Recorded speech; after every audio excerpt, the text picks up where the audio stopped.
On the day of our anniversary, Audrey Sinclair once again left me to deal with her experimental data. As I sat there lost in thought, the familiar comments appeared on the screen again. The heroine is so career-driven.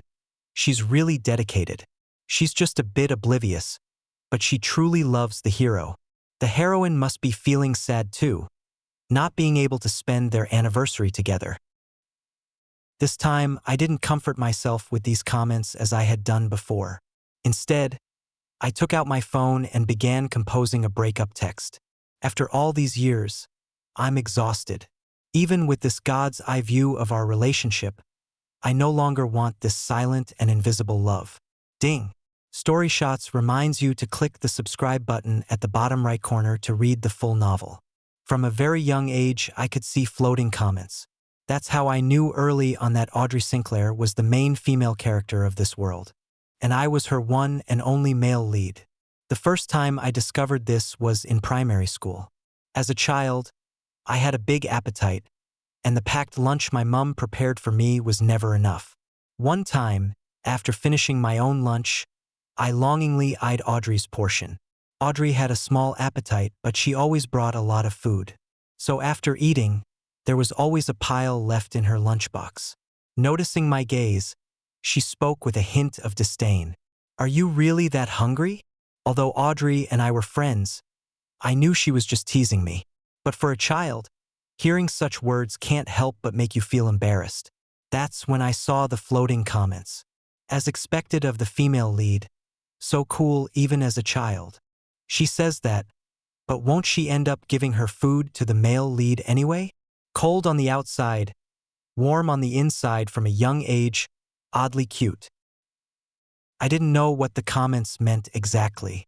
All I knew was that despite her apparent disdain, Audrey still scooped some food from her lunchbox into mine. I stared blankly at the food in my lunchbox, feeling a bit puzzled. Then the floating comments appeared again. The male lead is so cute as a child, a little dumpling who loves to eat. I knew the female lead was just pretending to be annoyed. She actually wants the male lead to eat more. The female lead looks cold, but she must be beaming inside. I looked at Audrey. Her expression was indifferent. I couldn't see any signs of her being happy. After that day, I went home and told Mum that I had a big appetite and needed her to prepare more food for me. Although Mum was a bit surprised, she smiled and nodded. This time, I saw the rapidly updating comments on the screen. What's going on? The hero's mum prepared food for him, but who's going to eat the heroine's lunch? The heroine went shopping with her mum the day before to prepare the hero's favorite dishes for today. This part was supposed to be the sweetest in the script and the beginning of their relationship development. How could it be changed like this? This time I understood. They were saying that Audrey Sinclair had gone shopping with her mum in advance to prepare my favorite dishes for today. But if that was true, why didn't Audrey tell me? If she had told me that she went shopping with her mum in advance to let me eat my favorite food, I would have been very happy to eat the food she passed to me. But instead, she said in a disdainful tone that I was a boy who ate a lot. When I heard her words, I felt sad and embarrassed. If I just told Mum, she would also prepare my favorite dishes for me. I didn't have to rely on Audrey to eat my favorite food, and I didn't want to experience someone's love in such an awkward way. The next day at lunch, I happily opened the large lunchbox Mum had prepared for me. This time, I didn't have to look longingly at Audrey's lunchbox. Perhaps noticing my unusual behavior, Audrey turned to look at me. Her gaze fell on my abundant lunch, and her eyes darkened a bit. Ah, the heroine is sad. The hero isn't eating the lunch she carefully prepared. The heroine's love is so restrained, always doing things quietly without saying anything.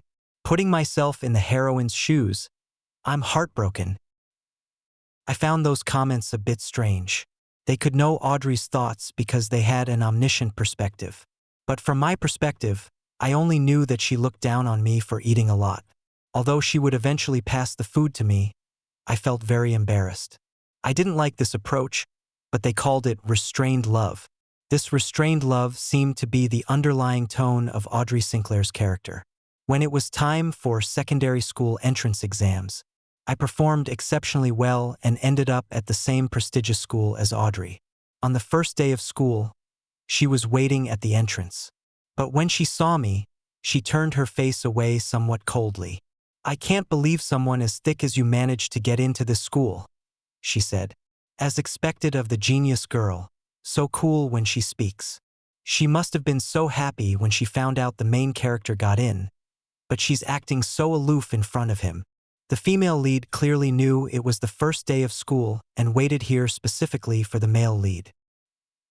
As I read those comments, I understood the situation clearly. I asked her, "Audrey, were you waiting here specifically for me?" Her face reddened slightly, but she still wouldn't admit it. "No, I was just passing by," she said. This is the most ordinary daily interaction between Audrey Sinclair and me. She's always cold towards me and occasionally puts me down. Yet I often glimpse her affection for me through the comments on social media. The truth is, I like Audrey Sinclair. She's excellent, beautiful, and seems to keep everyone at arm's length. But somehow, she appears to treat me a bit differently. Although I've always been doubtful about this love. Until my first year of sixth form, when I encountered thugs on my way home from school and nearly got hurt. Audrey Sinclair, who was walking behind me, rushed out without hesitation. I narrowly escaped danger. But Audrey was seriously injured because she saved me. When I visited her in the hospital, she turned her head away indifferently. No need to thank me. I would have done the same for anyone in that situation. The comments on social media exposed her lie. Liar. The girl was actually terrified herself at that moment. "Girl, you've done so much. Why can't you just tell the boy? True love is all about actions, not words." I'm in tears. The girl really loves the boy so much. I wish a girl would treat me like that. From that day on, my view of Audrey Sinclair changed. I started to believe what the comments said and tried to understand her deep, restrained love for me. At the same time, I fell completely in love with her. Audrey Sinclair and I got together after we started university. She was an excellent student. To get into the same university as her, I studied like mad during the last year of sixth form. I attended classes during the day and then revised and solved practice questions until the early hours of the morning when I got home. Audrey noticed my unusual behavior, but she didn't understand why I had suddenly become so studious. Perhaps she wanted me not to exhaust myself. But what came out of her mouth was, "Your brain isn't cut out for this level of study. You might as well get some proper rest. These are just some notes I made when I was bored. Have a look if you can make sense of them." "Oh, Audrey, you'll hurt his feelings if you say that. Audrey, tell him you're worried about him staying up all night studying and that you've spent several sleepless nights preparing these notes for him. Go on, tell him. I know actions speak louder than words, but you can't stay completely silent." In truth, I wasn't hurt at all. I was actually quite touched. I knew Audrey wasn't good with words and that she was somewhat emotionally stunted. So I had learned to ignore Audrey's cutting remarks and use the imaginary commentary to decipher her true intentions. That year, I gave it my all and finally made it into the same university as Audrey. It was the first time I saw her smile. But in the next moment, she said, "The pressure at that university will be immense for someone like you." At that time, I was completely immersed in the joy of being able to attend the same university as Audrey. So I deliberately ignored the lack of confidence in her words and just followed up with a question. "Well, can you help me with my studies once we're at uni?" She paused for a moment, the tips of her ears turning pink. In the sunset that day, Audrey dropped her cold facade in front of me for the first time. I thought it was a good start. After that, I believed Audrey would slowly learn how to properly love someone. But I was wrong. After starting university, Audrey Sinclair displayed an astonishing aptitude for academics. As an undergraduate, she was already involved in her professor's laboratory projects. Everyone knew she was a prodigy, and they also knew she had a boyfriend with mediocre grades. The first time I heard her describe me to others was when I went to find her at the lab. Her senior colleague asked her, "I heard you have a boyfriend now, is that right?" She nodded without hesitation. "He must be very handsome and surely quite brilliant too." Audrey paused for a few seconds before answering. He's not particularly handsome, and his studies aren't that great either.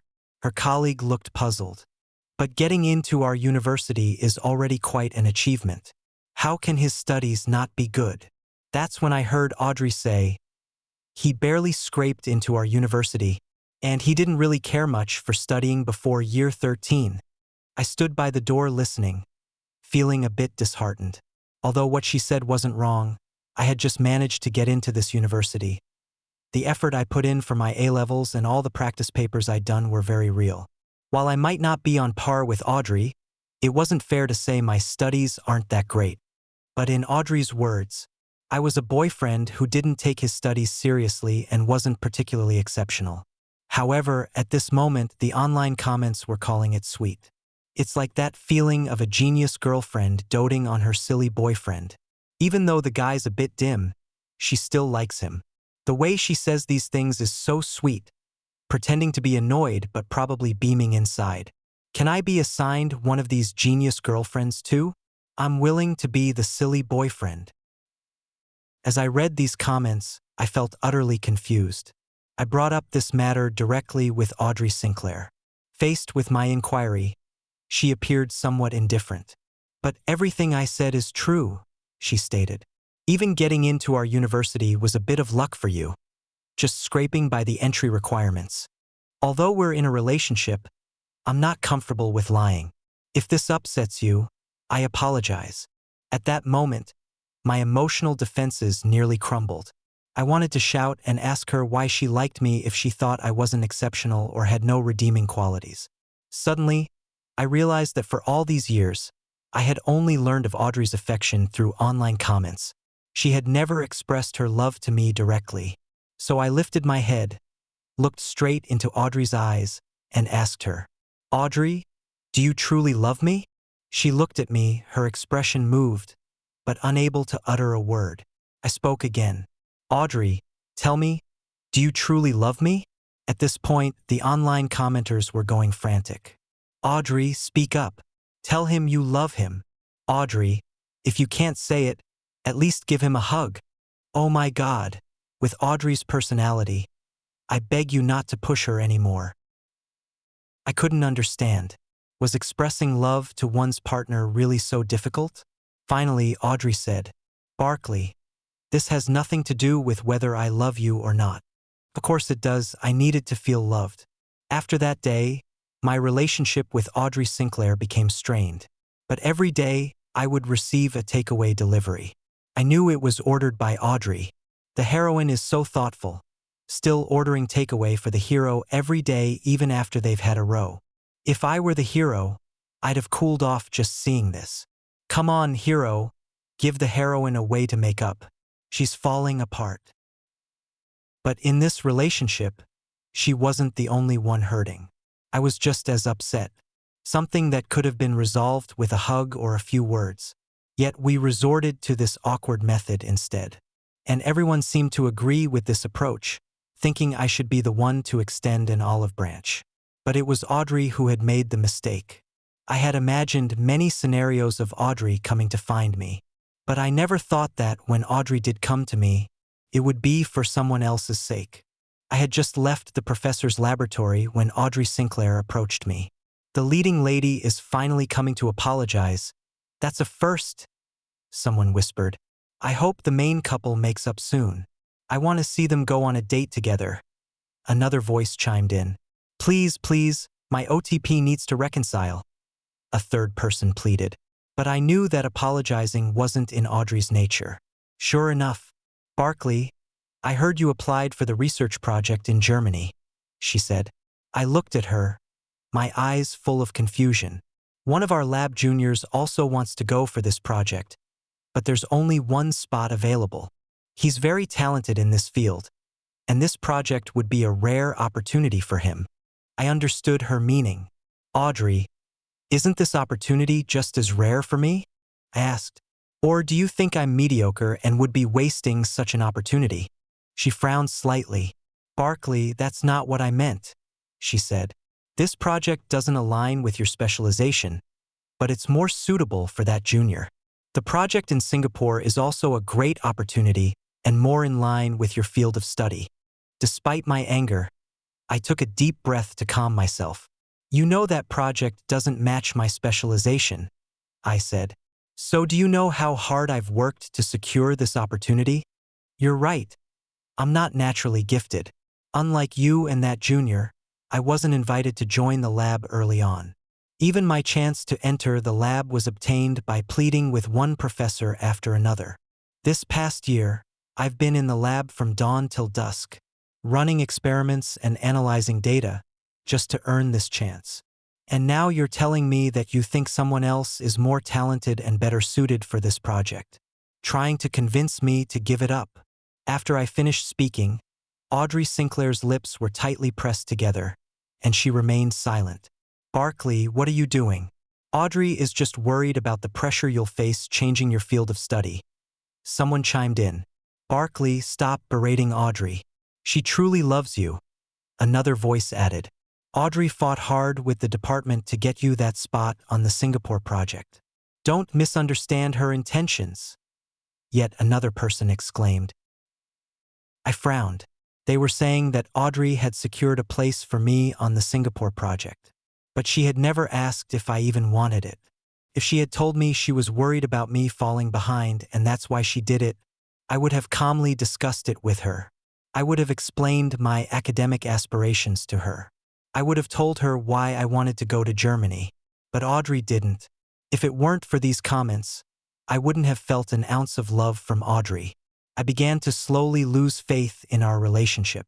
And after that, when a junior from Audrey's lab approached me, it only confirmed my suspicions. He sat across from me, his handsome features striking. I've heard so much about you from Audrey. It's great to finally meet you, he said. Audrey always seems so serious, but I never expected her to be so good at finding a boyfriend. You must get bored. What with Audrey spending most of her time with us? As a fellow man, I understood the implications in his words. I replied coolly, she has her own affairs, as do I. He continued, picking up on my response. You're so independent. No wonder Audrey likes you. Not like me, always asking Audrey for help. She's always telling me off. Growing impatient, I asked him directly, what did you want to see me about? I heard you applied for that project in Germany. Actually, I was really keen on it too. Since Audrey and I are close, I was wondering if you could step aside and not compete with me for it? Bloody hell, what's this bloke on about? Asking the main man to back off for the girl's sake. Exactly. He's not even in the same league as our hero in Audrey's eyes. Our girl only has eyes for the protagonist. This player needs to back off. I read the comments, finding them somewhat ironic. If things were really as they said, where was Audrey now? And why would this junior feel he could challenge me like this? I took a sip of coffee and spoke slowly. I earned that project on my own merits. Why should I give it up to you? Audrey is my girlfriend. Don't you think it's absurd to ask me to step aside for your sake? Just because you're close to her. And stop hanging around me. I'm allergic to manipulative men. He laughed, unfazed. No worries, mate. It's nearly your 3-year anniversary with Audrey, isn't it? Let me be the first to wish you both a happy anniversary. The result was that, on our anniversary, Audrey Sinclair nearly forgot. I had to take the initiative to book the restaurant and remind her. I wanted to use this opportunity to have a proper talk with Audrey. When Audrey arrived at the restaurant, it was as I expected. She hadn't prepared anything. Every year on our anniversary, I would book a 5-star restaurant, order flowers for her, and prepare a gift. But she had never given me any presents. I had always consoled myself that Audrey was just oblivious, that she didn't understand these things. But today, I suddenly felt a bit sad. People in the comments section always said she loved me, but they didn't know that when she loved me, she never did it in the way I liked. Audrey sat down across from me, and just as I was about to speak, her phone rang. I watched her answer the call, already guessing who was on the other end. She hung up, her face still expressionless. Barkley, there's an urgent matter at the lab. I need to go back for a bit. Audrey, but I have something important to tell you today. She showed a moment of hesitation, but the next second, she stood up and left without a second thought. I lowered my head and smiled, mocking myself for daring to imagine she would stay. The heroine is so career-driven, truly dedicated. The heroine is just a bit oblivious. She really loves the hero. The heroine must be feeling awful too, not being able to spend the anniversary with the hero. Again, the familiar comments. But I no longer felt anything for these comments, nor did I believe what they said anymore.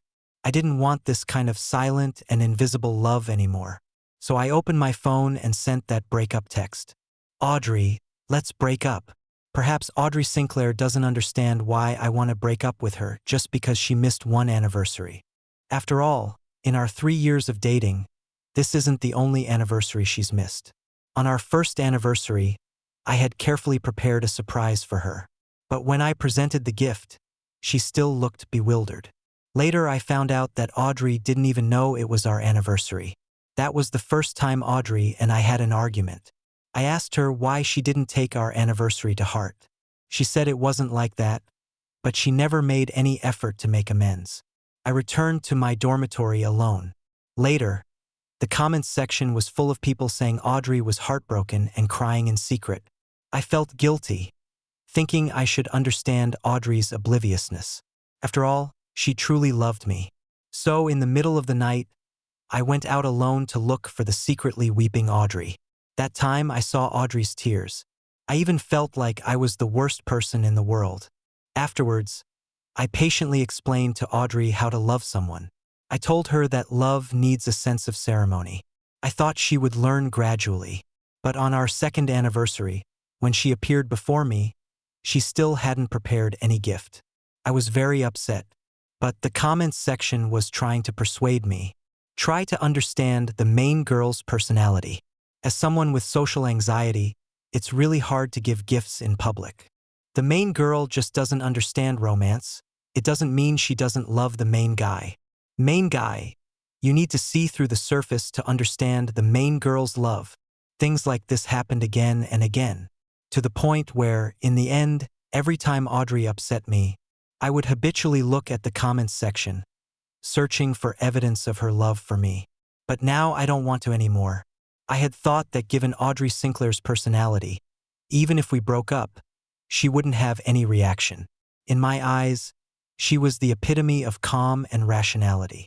Although she loved me, there were many things that took precedence over me, like her academic pursuits, like her dignity. All these seemed more important than me. But half a month after our breakup, I learned from others that Audrey hadn't been to the laboratory since that day. She hadn't attended any classes either. It was as if the brilliant young woman had suddenly vanished from everyone's sight. Even Audrey's junior colleague approached me again. Barclay Thalo, what on earth did you do to Audrey? Do you know she was about to complete an important project? It means a lot to her. Did you have to argue with her at this crucial time and jeopardize her career? I looked at him, all fired up and aggressive. I found it a bit amusing. When Audrey was fine, he came to show off to me. But when Audrey had problems, I was the first one to be blamed. I answered him coolly. In what capacity are you questioning me? Audrey and I broke up on the very night you called her. So, don't come looking for me anymore. Anything concerning Audrey has nothing to do with me. He stared at me, his eyes filled with disbelief. I laughed. What, are you surprised?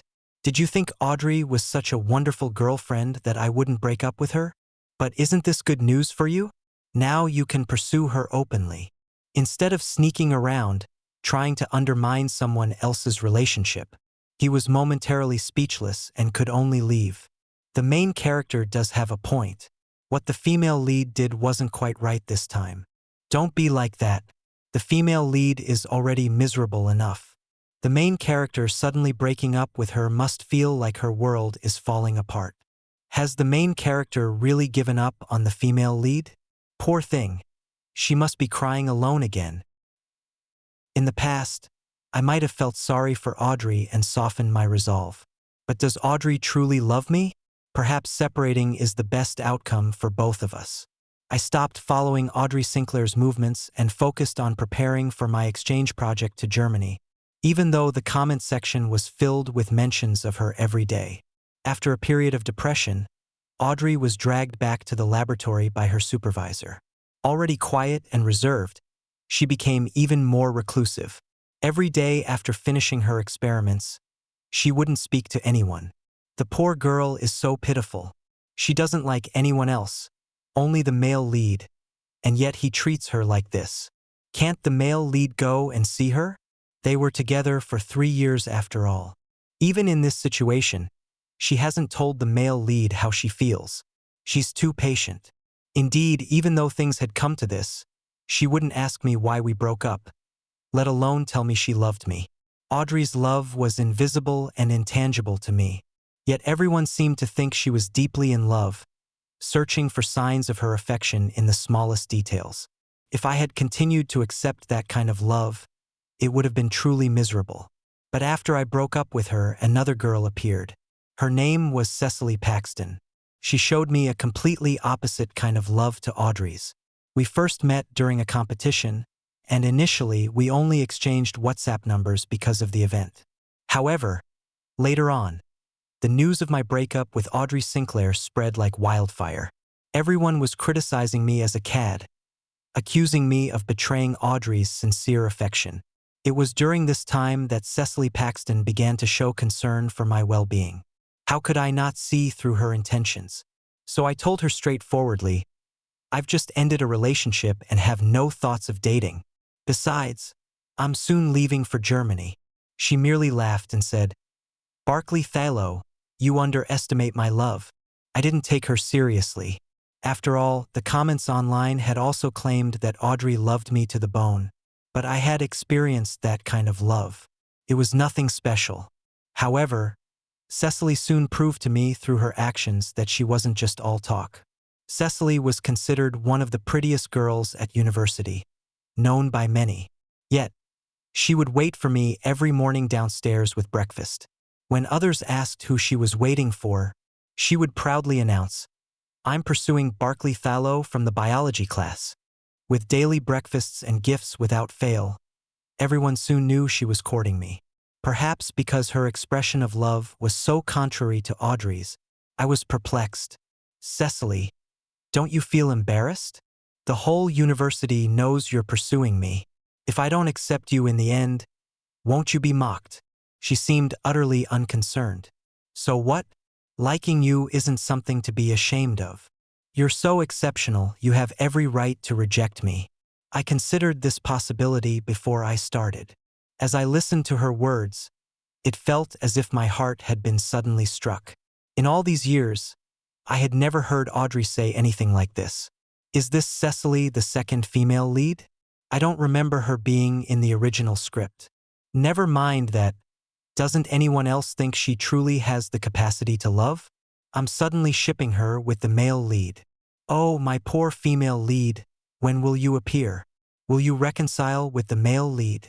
I'm not sure, it seems the male lead doesn't care about the female lead at all anymore. Rumors about Cecily Paxton and me began to spread around the school. Some said Cecily had stolen me away from Audrey. Others claimed I had fallen for Cecily, and that's why I broke up with Audrey Sinclair. The gossip became more and more outrageous.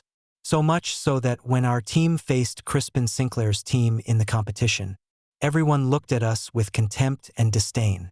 As if to say, how can people with such poor character be allowed to participate in an academic competition? I felt a bit intimidated.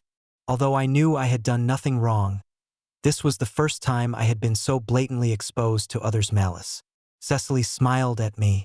Don't let them intimidate you. Show them how brilliant you are with your skills. I looked at her, feeling something strange in my heart. Since primary school, whether it was Audrey Sinclair or the comments online, they had all subtly told me that I wasn't good enough, that I was just a fool. This shadow had haunted me for most of my life. But suddenly someone appeared in my life, trying hard to tell me the fact that I was brilliant. This was the first time I experienced the emotion of being trusted by someone. I looked at the crowd below, then at Audrey Sinclair. I suddenly realized this was a great opportunity to tell everyone. I'm not just Audrey Sinclair's academically mediocre ex-boyfriend. I'm brilliant too. During the competition, I was on high alert, giving it my all. Cecily and I had been preparing for this competition for a long time, so everything went smoothly. When the host announced that Cecily and I had won first place, everyone gasped in disbelief. After all, in their eyes, Audrey Sinclair's team was the undisputed favorite to win. But they forgot that it's not only geniuses who can take first place, those who work hard enough can achieve it too. Audrey's expression remained tense throughout, not betraying a hint of emotion. Someone needs to give the leading lady a hug. She looks like she's about to shatter. Indeed, not only did she get dumped by the male lead, but now she's lost first place to him and his new partner. I don't think she'll get back together with him now. Her heart must be completely broken. When Audrey is upset, everyone notices and cares about her feelings. Yet no one has paid attention to the pain I've endured because of her all these years. They have the God's eye view, aware of Audrey's love for me. They assume that being the recipient of such love must make me happy. If I don't accept this affection, they think I'm ungrateful. They sympathize with Audrey's plight because of my lack of understanding. But fortunately, I now understand. I don't have to live up to others' expectations, nor do I have to accept love that I can't feel. Just as Barkley and Cecily were leaving the event hall, Audrey Sinclair had been standing by the door the entire time. Her gaze kept falling on me, time and time again, yet she never dared to take a step towards me. Barkley, go apologize to Cecily quickly. Tell Cecily that you have nothing to do with that junior. He's just been clinging to you. Last time you went back, it was really just to sort out a problem. Barkley, is it so hard to apologize? Cecily spent 3 years preparing a gift for you, and you keep forgetting. Just admit your mistake and make up. I understand Barkley is a bit slow, but you can't just say nothing. She hesitated, seemingly gathering a great deal of courage before finally lifting her foot to walk towards me. But just as she was about to reach my side, Cecily pulled out a bouquet from behind her back. Barkley fellow, this is for you. I think the first place winner should have flowers. I looked at her, somewhat surprised. Why are you stunned? Hurry up and take it. These flowers are only for the first place winner. Cecily, don't give them. Barkley's heart will break. Cecily, she was about to speak. Give her a chance. Actually, I was still hesitating, but seeing the comments, I took the flowers without any hesitation. There was no longer any possibility between Audrey and me. In the time before, I had already given her far too many chances. Even though she was cold and not good with words, I always believed she loved me. I thought her treatment of me was already special. But I forgot, love that's too quiet, no matter how special, is still quiet. The moment I accepted the flowers, Audrey Sinclair froze. She stared at me in disbelief, her eyes wide with shock. It seemed she was stunned that I would accept flowers from someone else. She thought I would always trail behind her, believed I would love her forever. But I was truly exhausted. Audrey looked at me, her eyes slowly welling up with tears. This was the first time Audrey had ever cried in front of me. Oh my God. The heroine must be heartbroken if she's crying in front of the hero. Come on, mate. Cut her some slack.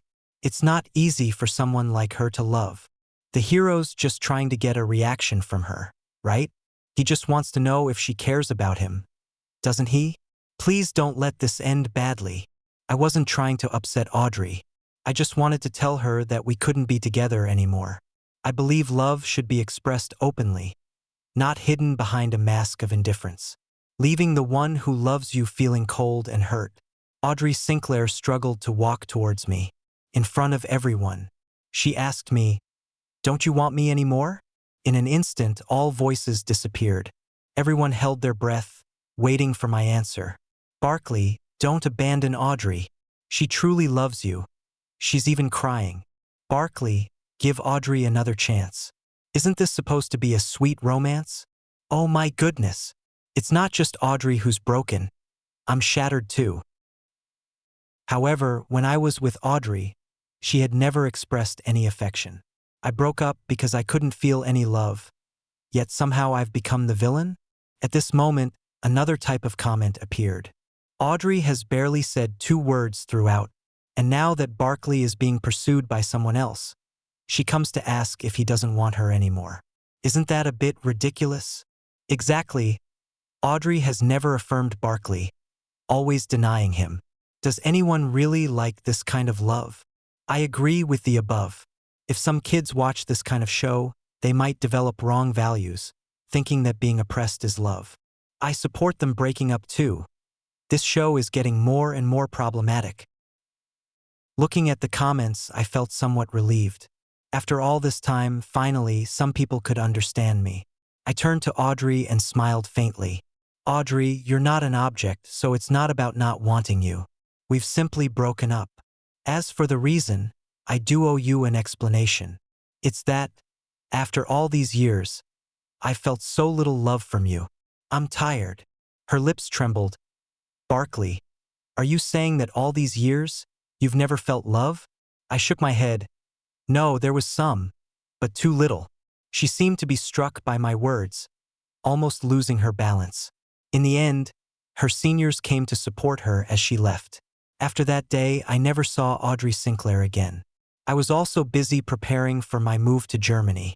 Cecily Paxton asked me more than once, Barkley Thello, you're about to leave for Germany. Are you still not going to give me an answer? I shook my head.